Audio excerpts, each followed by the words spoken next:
My mom said, "You're the most useless child we have." Everyone froze. I opened my phone and said, "Then stop asking me for money." I listed every dollar. She went pale. Can you imagine sitting at Christmas dinner, surrounded by your family, only to have your own mother look you dead in the eye and call you the most useless child? Because that's exactly what happened to me, and in that moment, something inside me snapped. It was December, and the snow was falling like a gentle, perfect curtain over Arvada. You know, that beautiful, cold snow globe effect Denver always gets this time of year? Picturesque, yes, but just as cold as my family's Christmas traditions. My hands were actually trembling as I checked my lipstick in the rearview mirror. Just tell them about the promotion, I whispered to myself, rehearsing words I'd practiced for days. Creative director at 31, surely they couldn't dismiss that. In the trunk, beneath carefully wrapped presents chosen with painful precision, Daniel's ring sat in a small velvet box in my purse.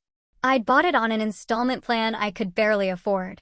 But some things, I thought, are worth the sacrifice. The front door swung open and there was Dad. His smile was genuine, but you could tell he was already distracted, probably by some crisis Mom was brewing in the kitchen. "Holly, you made it." He pulled me into a quick hug, smelling of Old Spice and pine. Before I could even respond, Mom appeared behind him, her critical eyes sweeping over me like searchlights. "That green dress washes you out, dear," she said, instead of hello. "I wish you'd worn the navy one I bought you." I swallowed the familiar sting. "Merry Christmas to you too, Mom."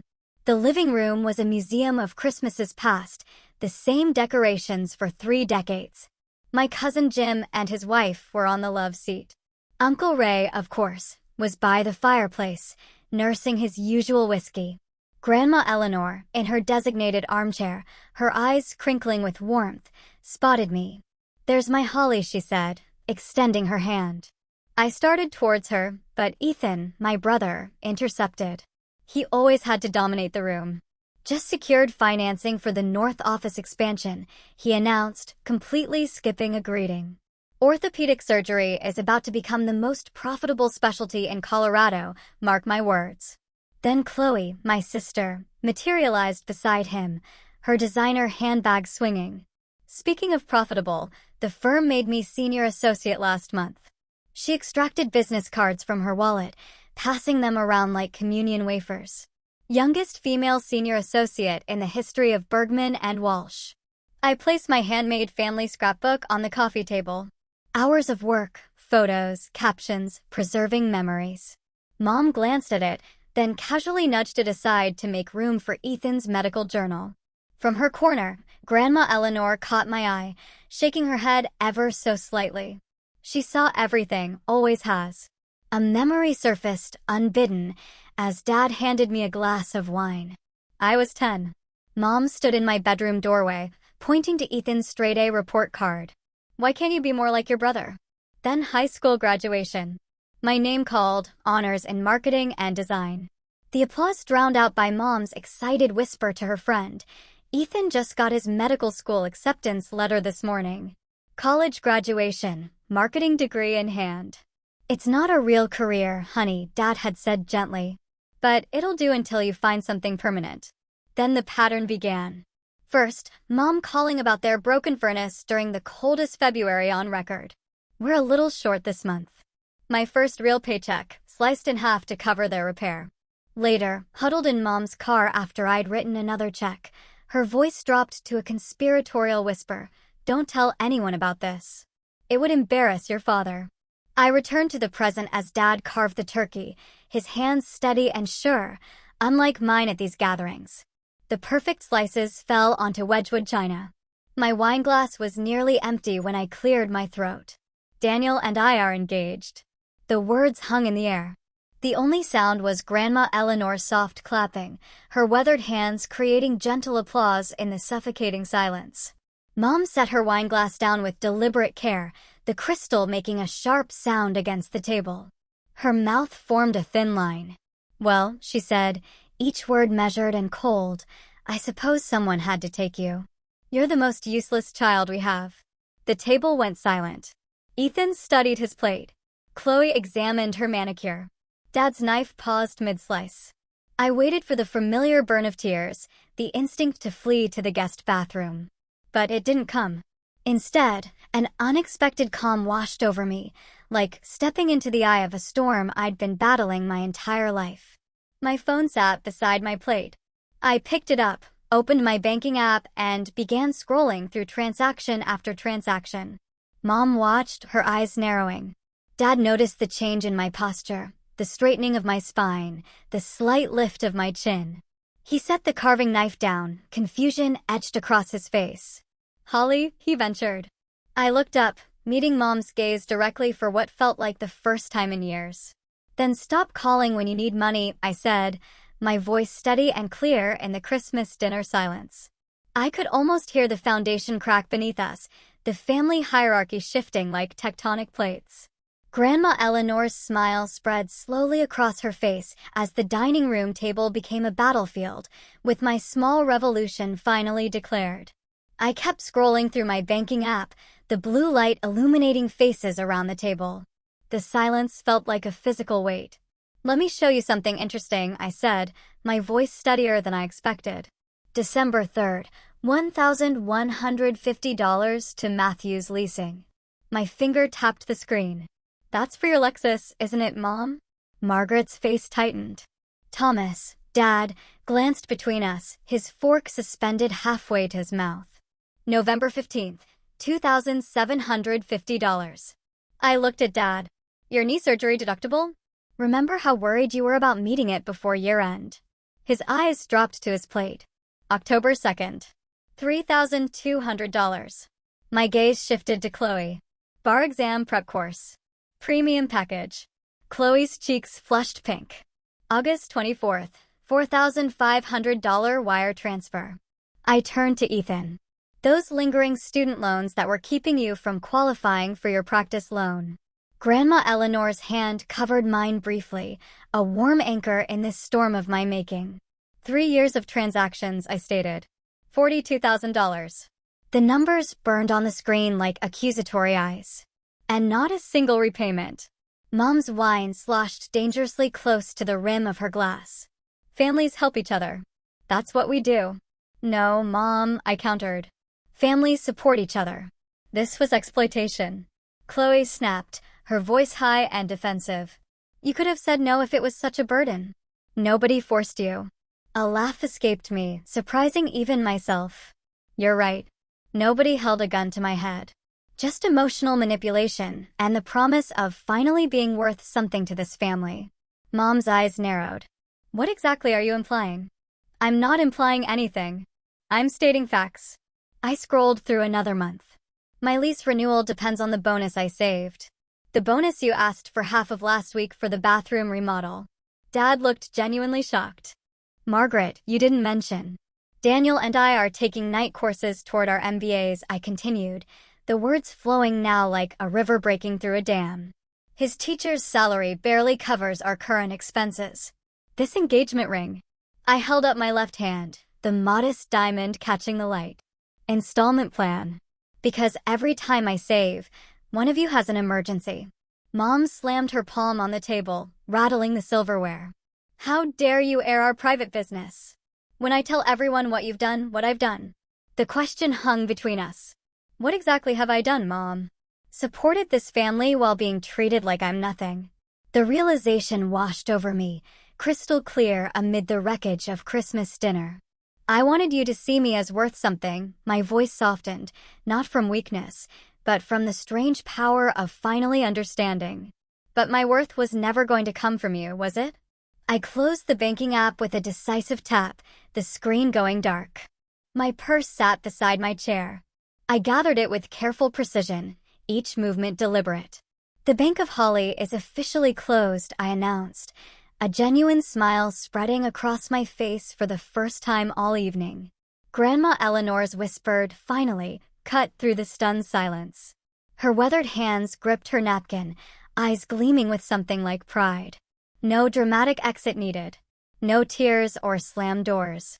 Just the quiet dignity of walking away from the table, away from patterns established long before I had the language to name them. The front door clicked gently behind me. The snow fell steadily now, covering the driveway in a fresh white blanket that my footprints disturbed. Footsteps crunched behind me. Dad followed, his cardigan insufficient against the December cold. "Holly, wait." His breath formed clouds in the frigid air. Through the front window, I saw Grandma Eleanor's firm grip on Mom's arm, preventing her from following. Inside, family members remained frozen in tableau around the abandoned turkey. My phone buzzed. "Cousin Laura, call me tomorrow. I saw everything." "I'll talk to you later, Dad," I said, unlocking my car door. "Not tonight." The drive home felt strangely peaceful. No tears blurring my vision. For the first time in years, I'd stood my ground. The sensation was foreign, almost uncomfortable in its newness. Daniel waited in our apartment, understanding etched across his face before I even spoke. A bottle of wine breathed on the counter, 2 glasses ready. "Your mom called," he said, taking my coat. 3 times. I didn't answer. I pulled out my phone, switched off notifications with a decisive swipe. First peaceful Christmas night in years.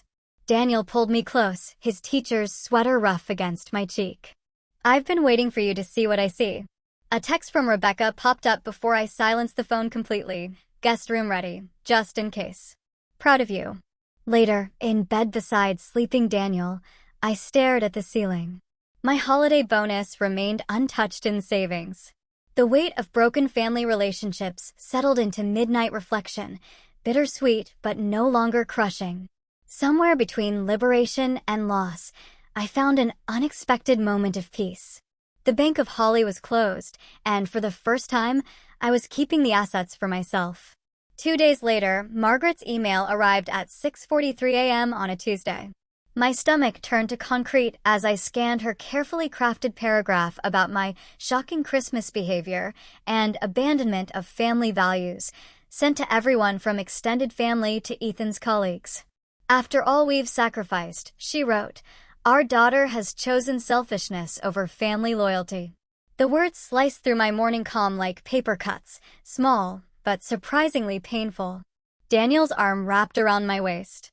"You knew this was coming," he whispered. "Remember what Dr. Levinson said in therapy. Their reaction isn't your responsibility."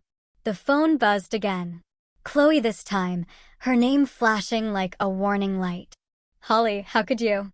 Her voice broke with theatrical precision. "Mom can barely get out of bed. I've had to take a personal day from the firm." She went on about calling our mutual friends, everyone shocked by how I'd abandoned them. That night, Dad called. His voice was smaller than I remembered. "Your mother doesn't know I'm calling. She's having a hard time, Holly." "Dad," I said, "I just want to understand what happened at Christmas." "You've always been our rock." The truth hovered on my tongue. I was never their rock. I was their ATM. Later that week, my phone lit up with a notification from the Denver Business Journal. Matthews named youngest creative director at Altitude Marketing.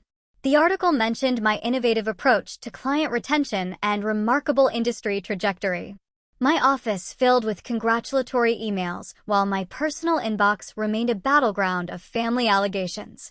"You should see this," Daniel said one evening, sliding a spreadsheet across our kitchen table. We just met with his financial advisor. Options existed now that I'd stopped bleeding money. "What am I looking at?" I asked. "Every loan you've given your family in the last 3 years. Dates. Amounts.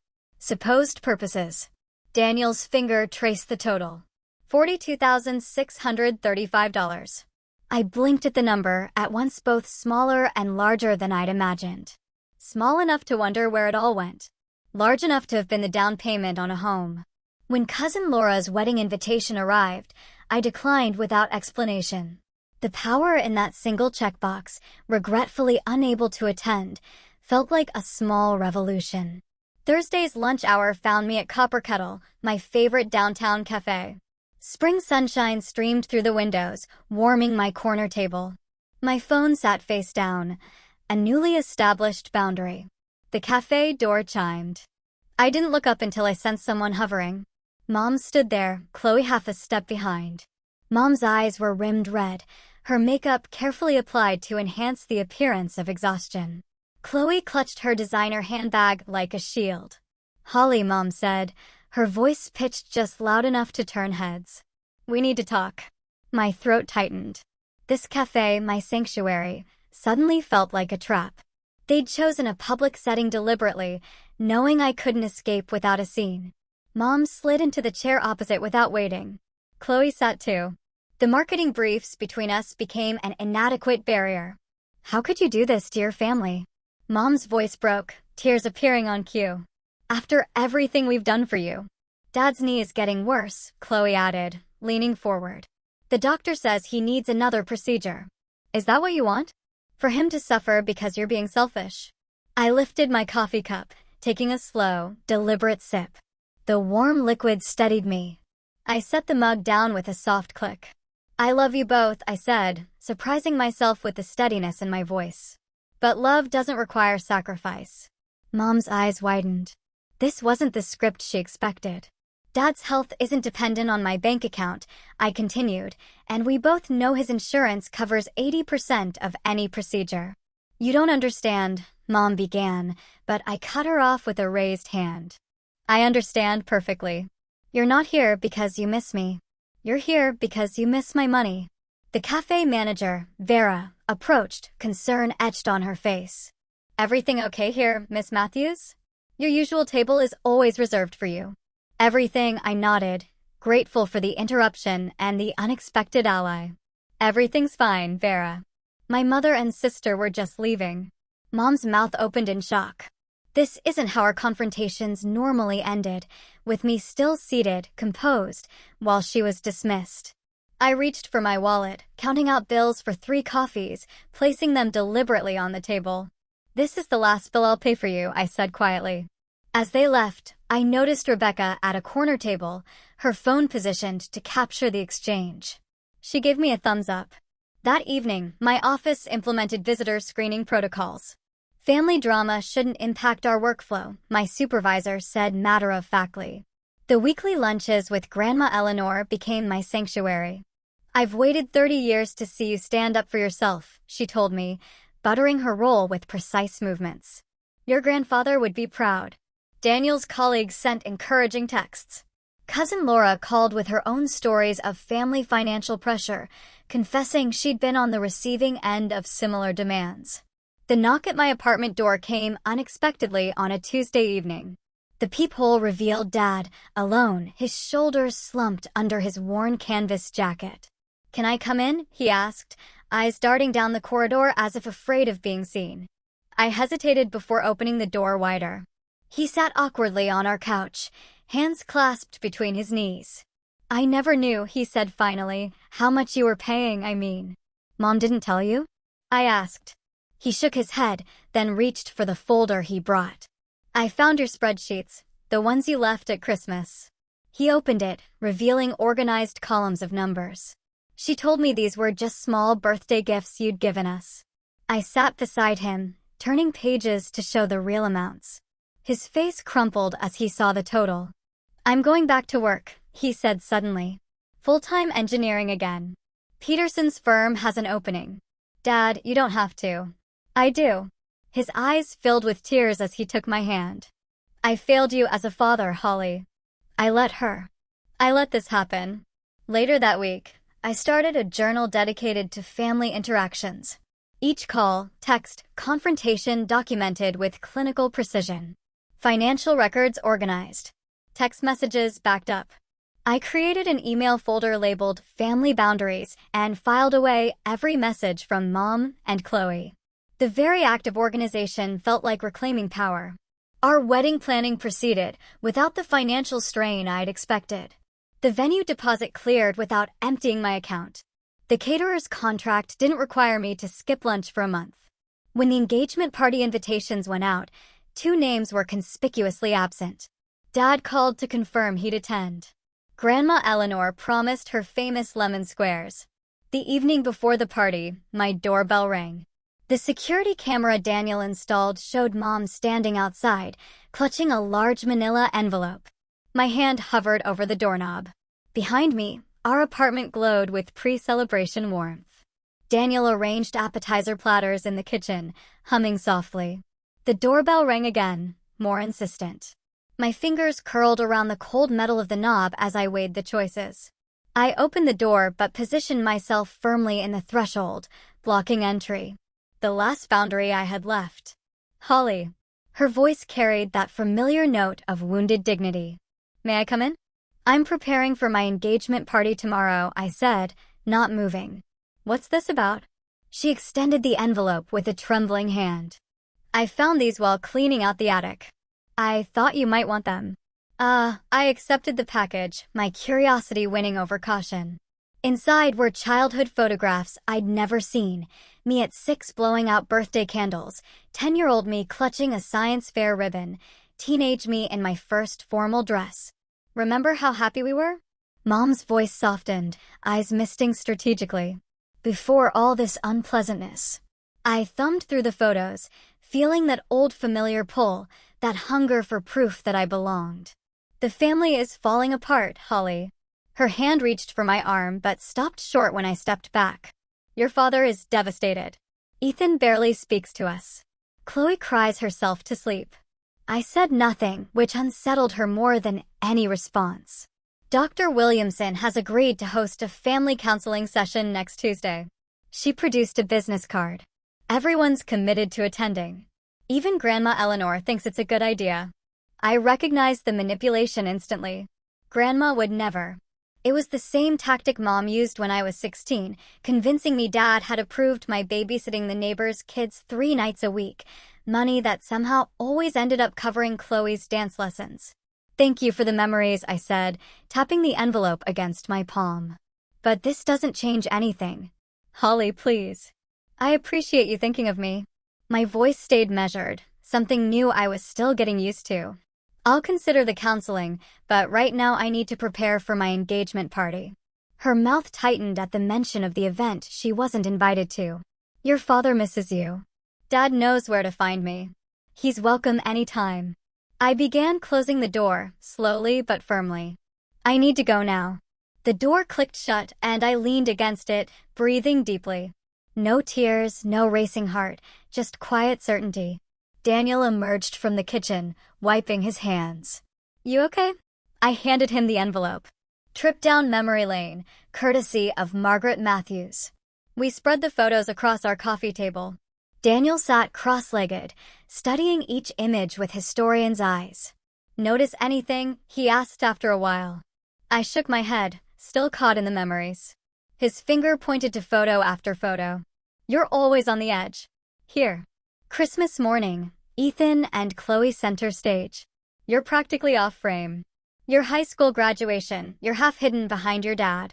Family vacation, you're taking the picture instead of being in it. I stared at the evidence, patterns emerging like constellations. And this one. Daniel tapped a photo of me at 16, standing beside Mrs. Peterson's twins. Isn't this when you started babysitting? 3 nights a week, $20 per night. The memory crystallized. Mom said they needed help at the time, which became Chloe's dance competition fees. Daniel's voice held no judgment, just quiet observation. Which became your parents' anniversary trip. Which became the Bank of Holly. I gathered the photos, seeing them now for what they truly were, not treasured memories, but evidence of systematic exclusion. I reached for my laptop. I'm starting a new album. One that begins with our engagement. Daniel kissed my forehead. Perfect first entry. The engagement party transformed our small backyard. String lights crisscrossed above patio furniture borrowed from Rebecca's parents. Colleagues from the marketing firm mingled with Daniel's teacher friends. Champagne flutes caught the golden sunset light. I was helping Grandma Eleanor to a chair when a ripple of tension swept through the gathering. Chloe stood at the garden gate, Ethan hovering uncomfortably behind her. Family should be invited to engagement celebrations, she announced loudly, striding into the yard like she was entering a courtroom. Conversations paused. Glasses froze mid-sip. All eyes tracked the unfolding drama. Daniel's hand found the small of my back, steady and warm. I've got this if you need me to. I shook my head. I'm good. Chloe reached us just as Dad appeared through the garden gate, looking both embarrassed and determined. What are you doing here? I asked quietly. We're still your family, Chloe said, her voice rising. "You can't just cut us out because—" "This isn't the place," Dad murmured, but she ignored him. Rebecca moved protectively towards me, a champagne bottle poised like a weapon. Daniel's father tapped his glass for a toast, unaware of the brewing storm. "To Holly and Daniel," he boomed, "two extraordinary teachers, one of history and one of boundaries." Quiet laughter rippled through the gathering. "Family should come first," Chloe interrupted, tears brimming. "Before careers, before fiancés, before— this is about Holly's future," Grandma Eleanor's voice cut through the tension like a knife. "Which is exactly what family should celebrate, not sabotage." MSO. The brutal simplicity of her single, sharp word, meaning shameful, disgraceful, silenced everyone. My colleagues exchanged glances, witnessing firsthand what I'd tried to explain in breakroom conversations. "Thomas," Chloe appealed to our father. "Tell her this isn't right. Tell her we're leaving." Dad looked at me, really looked at me, perhaps for the first time in years. Then he set his glass on a nearby table and straightened his shoulders. "I'm staying," he said quietly. Chloe's face crumpled. She spun on her heel and stormed out, mascara tracking down her cheeks. Ethan remained frozen, his expression unreadable. The party gradually resumed, though now peppered with whispers. Mom's absence became a topic of speculation that I neither confirmed nor denied. Later, as dusk deepened into night, Ethan approached me by the dessert table. "Could we talk?" he asked, hands jammed in his pockets. We moved to a quiet corner. He pulled an envelope from his jacket and handed it to me. "I never realized what was happening," he said, voice low. "Not until Dad showed me your spreadsheet." Inside was a check for the exact amount I paid toward his student loans, plus interest.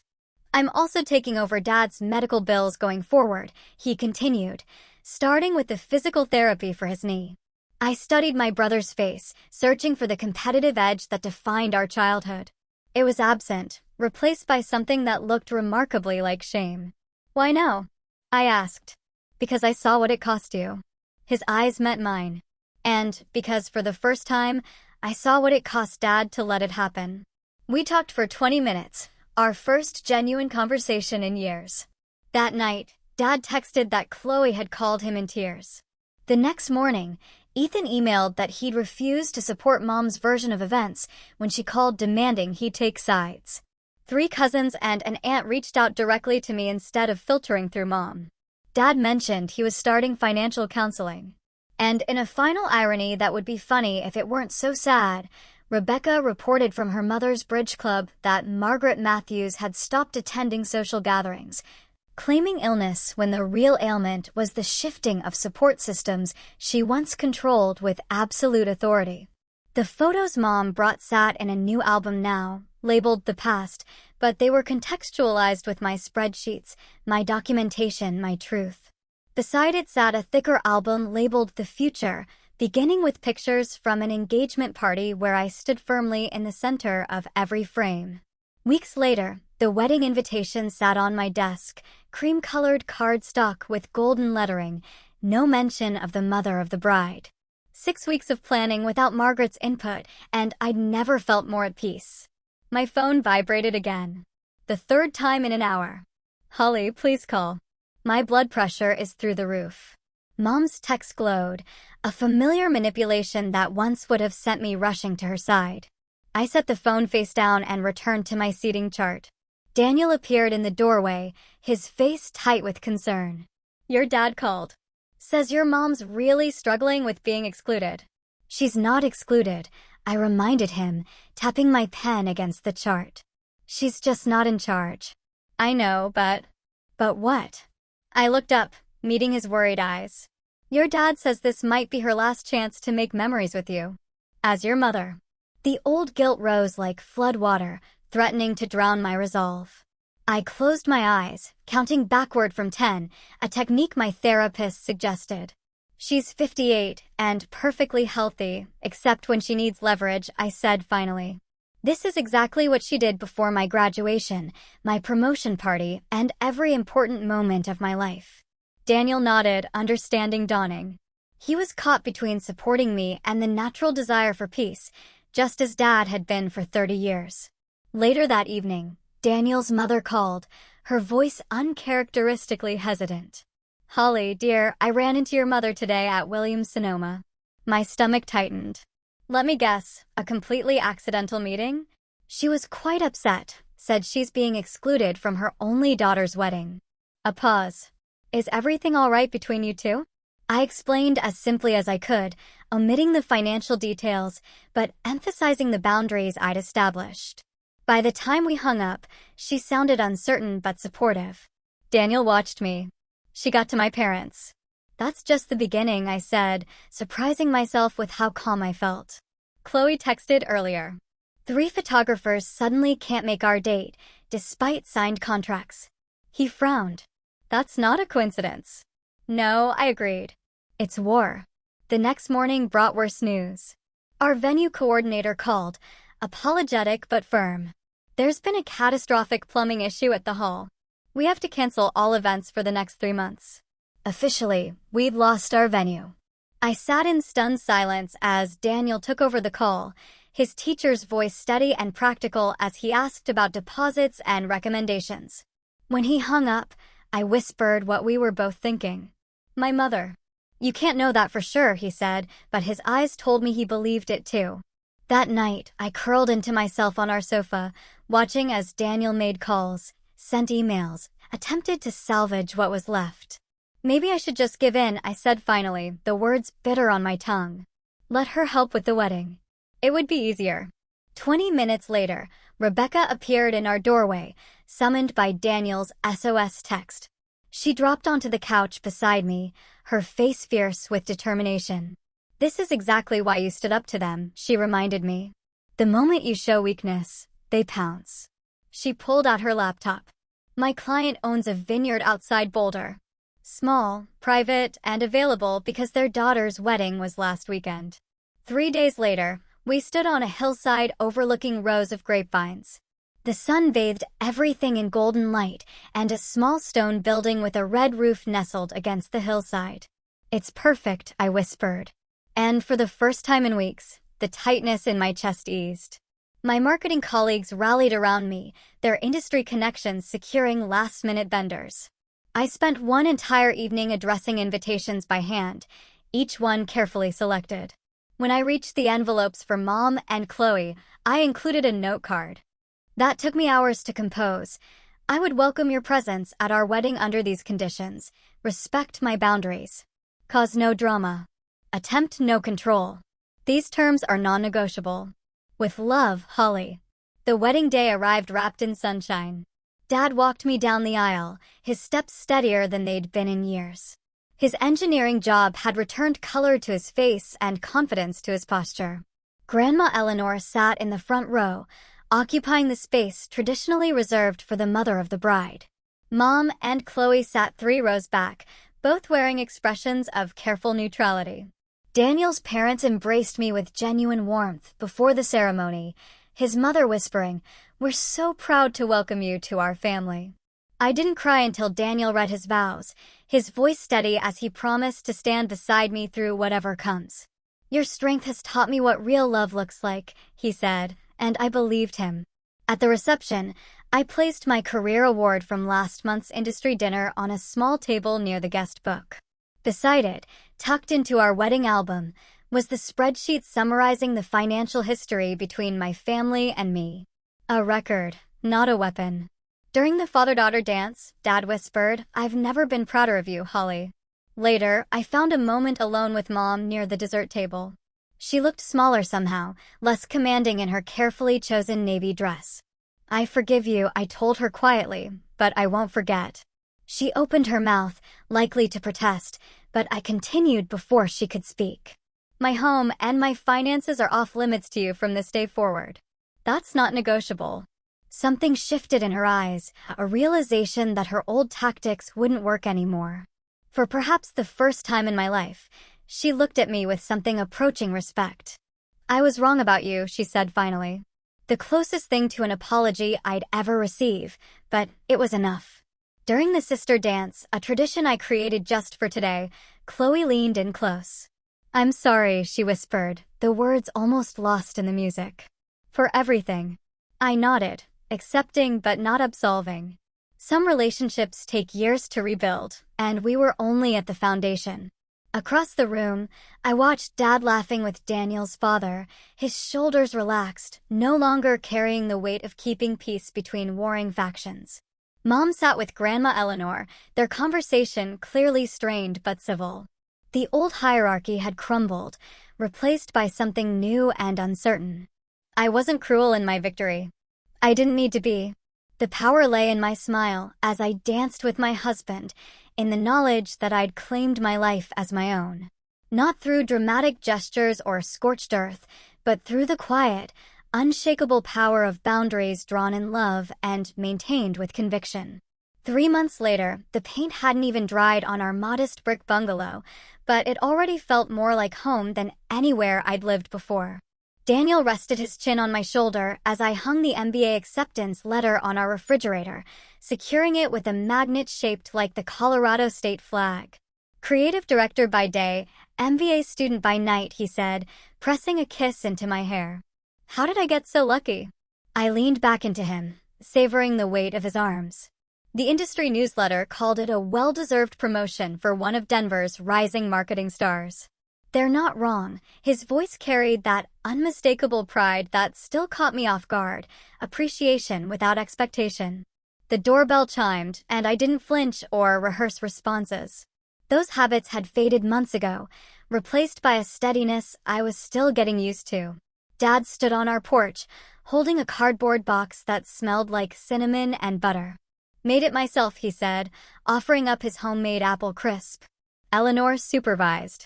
Our weekend brunches had become something of a tradition. Dad and Grandma Eleanor at our dining table, sharing stories over coffee and pastries. Sometimes we talked about Mom and Chloe. Sometimes we didn't. Either way, the conversation flowed, without the undercurrent of obligation that used to poison every family gathering. How's the financial planning course? I asked Dad as he settled at our kitchen island. Turns out I have a knack for budgeting when I actually try. He laughed, the sound fuller than I remembered. Paying my own bills feels right. Should have done it decades ago.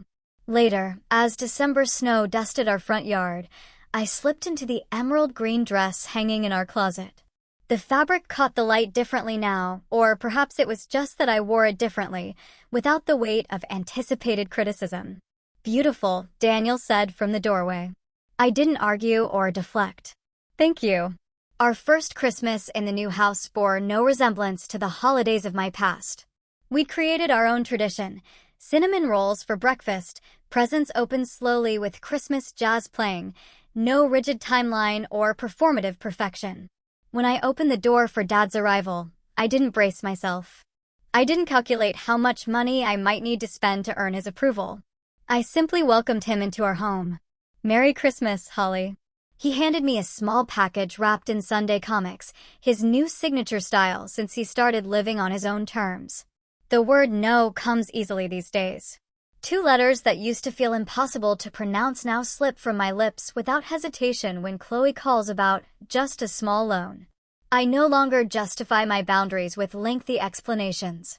My worth isn't measured by what I provide. In therapy last week, monthly sessions now instead of weekly, Dr. Patel nodded as I described a recent industry award. Notice how you didn't once mention whether your family would be impressed, she observed. Ethan called yesterday, genuinely curious about my latest campaign. Chloe found a second job to cover her credit card debt. And Mom? Well, Mom is learning that respect cannot be demanded, only earned.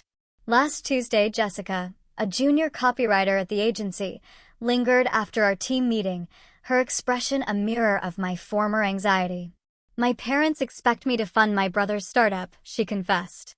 Instead of platitudes, I shared my story without bitterness, then gave her the book that changed everything for me, Boundaries, with my inscription inside, some cycles deserve to be broken. The family scrapbook sits on our coffee table, no longer a desperate plea for validation. New pages chronicle our wedding, this house, professional milestones. The final photo shows Dad, Grandma Eleanor, and me at Thanksgiving, genuine smiles replacing stiff poses. The remaining pages wait empty, labeled simply Future Memories.